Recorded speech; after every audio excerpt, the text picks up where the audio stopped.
Arson means the act of deliberately setting fire to property and thereby causing widespread damage, including danger to people and animals. Although the offense of arson typically involves building, it could include any property such as workshop, motor vehicles, trees, and plantation. Arson is considered to be a felony, meaning that it is a serious offense. A person committing arson may be subject to RAsh. If the property so damaged was owned by the criminal or not is impartial. The punishment for committing arson will be the same, which is temporary imprisonment for a minimum of 7 years.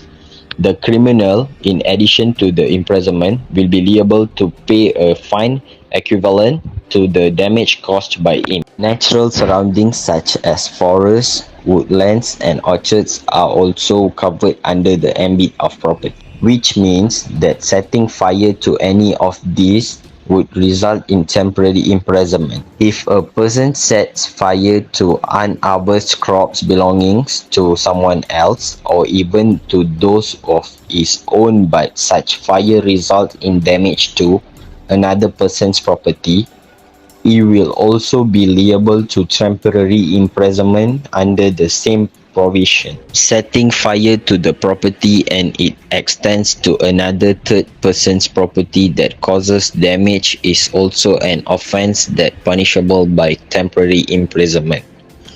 Although the property may be inhabited buildings located outside cities, the criminal will be punished although he or she is the owner of such property or not. Also, if it is found that the offence as under Article 354 was committed in order to gain some sort of advantage either to the criminal himself or to any other person, the same would be considered as an aggravating circumstance. Using explosive to further any of the above mentioned offence is considered as an aggravating circumstance as per Article 359 of the Code. According to the laws of Malaysia, Article 574, Penal Code Section 435, mischief by fire or explosive substance with intent to cause damage to amount of 50 ringgit and more. Section 435. Whoever commits mischief by fire or any explosive substance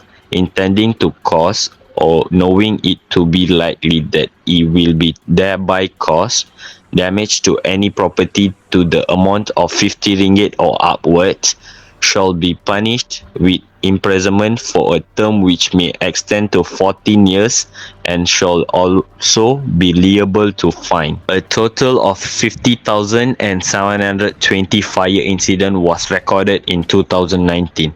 And the number has only gone up. You might think that fire don't happen too often in Malaysia, but did you know that a fire breaks out every 24 minutes in Malaysia? In fact, Malaysia loses 5.2 billion ringgit a year to fire, and this is just property costs. This does not include the loss of life, productivity, and the inconvenient cost.